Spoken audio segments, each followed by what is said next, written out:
Hello बच्चों, welcome back to my channel. Myself Kashish Mirda from KM academy.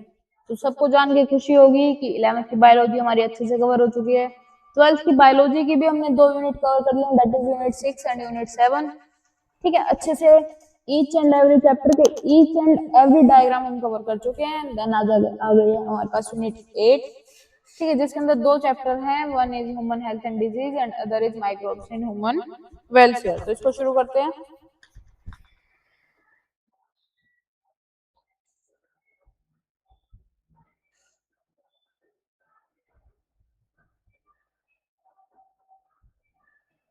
तो chapter आ गया हमारे पास, chapter number 7, that is human health and disease के बारे में पढ़ेंगे, जिसमें कॉमन पॉइंट्स आ जाते हैं हमारे पास। Common disease in humans, immunity, AIDS, cancer, drug and alcohol abuse के बारे में। इसका इस लेक्चर के अंदर हम सिर्फ डायग्राम सीरीज देख रहे हैं। डायग्राम सीरीज हमारी चल रही है, वो कवर करते हुए चल रहे हैं। ठीक है, एंड कुछ टाइम के बाद हमारे पास NCERT line by line explanation शुरू करेंगे। एंड वो भी लेक्चर, कुछ लेक्चर्स अपलोड हो चुके हैं, कुछ और अपलोड हो जाएंगे, सो डोंट वरी।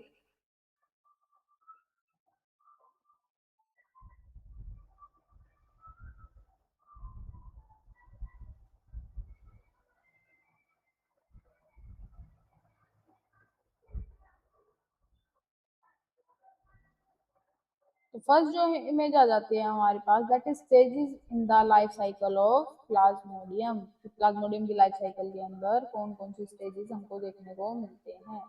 ठीक है, तो सबसे पहले क्या है, पॉइंट टू पॉइंट चलेंगे। सबसे पहले मॉस्किटो ने क्या किया, बाइट किया। ठीक है, पैरासाइट स्पोरोजोइट्स जो है reach the liver through blood. तो इसके अंदर मेजर बात क्या है कि साइकिल क्या है, दो के अंदर हो रही है। पहले क्या किसके अंदर हो रही है, ह्यूमन होस्ट के अंदर, कि ह्यूमन के अंदर प्रोसेस हो रही है।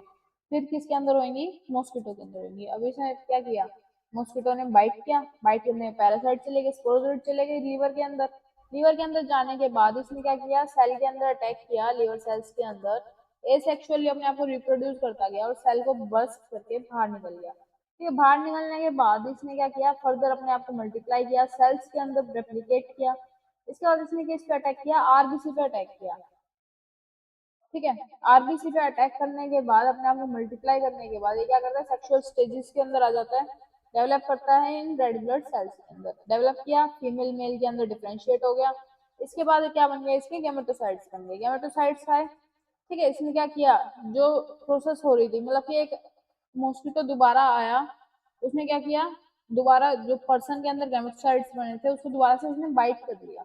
ठीक है, दोबारा ह्यूमन को बाइट किया, बाइट करने के बाद female mosquito take up gametocytes with blood meal. तो इसने क्या किया, जो ब्लड इसने सक किया ना, उससे क्या लिया इसने, एक ब्लड मील ली, गेमेटोसाइट्स उसके अंदर आ गए। इसके बाद क्या हुआ, fertilization and development takes place in the mosquito gut. तो ये साइकिल किसके अंदर हो रही है, मॉस्किटो के गट के अंदर हो रही है, जहाँ पे फर्टिलाइजेशन हुआ और डेवलपमेंट हुई। ठीक है, इसके बाद सैलिवरी ग्लैंड से स्पोरोजोइट्स निकले बाहर। स्पोरोजोइट्स बाहर निकले, उसने अगेन ऐसे ही दोबारा उसको बाइट कर लिया, अगेन साइकिल चलती रहेगी। This is the cycle of Plasmodium.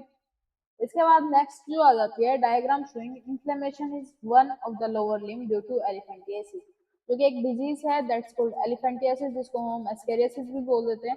जिसके अंदर बॉडी का एक पार्ट या फिर एक से ज्यादा पार्ट क्या करता है, अपने आप ही स्वेल अप करने लग जाता है, और मतलब कि विदाउट कोई भी लिमिटेशन नहीं है उसकी। ठीक है, विदाउट लिमिटेशन क्या कर रहा है, स्वेल अप कर रहा है।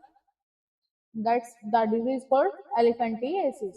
ठीक है, नेक्स्ट है diagram showing ringworm affected area of the skin. Case में क्या हुआ है, यहाँ पे जो इसमें चिन्ह दिखाई है, उन्हें रिंग वॉर्म की फॉर्मेशन कर लिया, मतलब कि एक तरह से इन्फेक्शन हो गया बोल सकते हैं। ठीक है,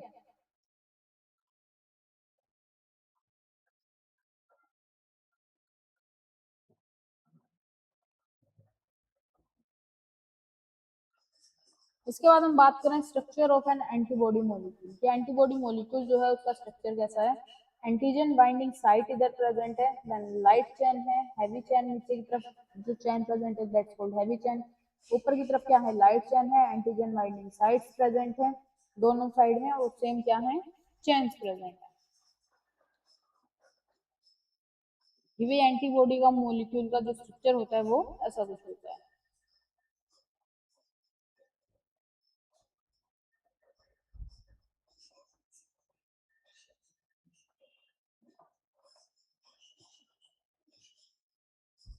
इसके बाद नेक्स्ट जो स्ट्रक्चर आया हमारे पास, representation of lymph nodes. Lymph के नोड्स की रिप्रेजेंटेशन दिखा रहा है कि यहाँ पे हमारे पास लिम्फ नोड्स प्रेजेंट होते हैं, देन बीच में थाइमस प्रेजेंट है और नीचे क्या है, लिम्फेटिक वेसल्स भी प्रेजेंट होती हैं।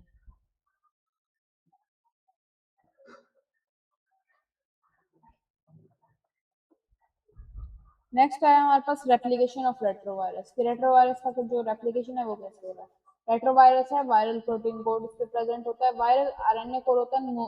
वायरस जो है इन्फेक्ट करता है नॉर्मल सेल को, एंटर कर जाता है एनिमल सेल के अंदर, तो वायरल डीएनए जो है प्रोड्यूस होता है बाय रिवर्स ट्रांसक्रिप्टेज। ठीक है, ट्रांसक्रिप्टेज से इसको क्या किया, इसने रिवर्स प्रोड्यूस किया by reverse transcriptase, then viral DNA जो है इनकॉर्पोरेट कर गया इनटू होस्ट जीनोम के अंदर गया। ये न्यूक्लियस था, अंदर डीएनए प्रेजेंट है, न्यू वायरल आरएनए जो है प्रोड्यूस हुआ by the infected cell. Infected cell ने क्या कर दिया, नया वायरल आरएनए जो है वो प्रोड्यूस कर दिया, new virus are produced and then इसने क्या किया, मल्टीप्लाई किया, new viruses can infect other cell. जो नया वायरस है ना वो क्या कर सकता है, बाकी सेल को भी इन्फेक्ट कर सकता है।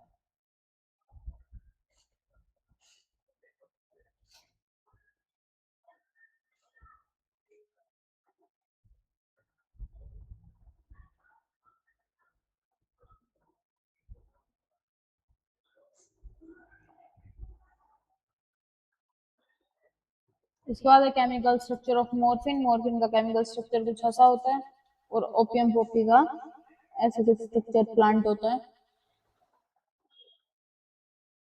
ऐसे he leaves of cannabis sativa और कैनाबिनोइड मॉलिक्यूल का स्ट्रक्चर कुछ ऐसा होता है। फ्लावरिंग ब्रांच ऑफ धतूरा, धतूरे का प्लांट कुछ ऐसा दिखाई देता है।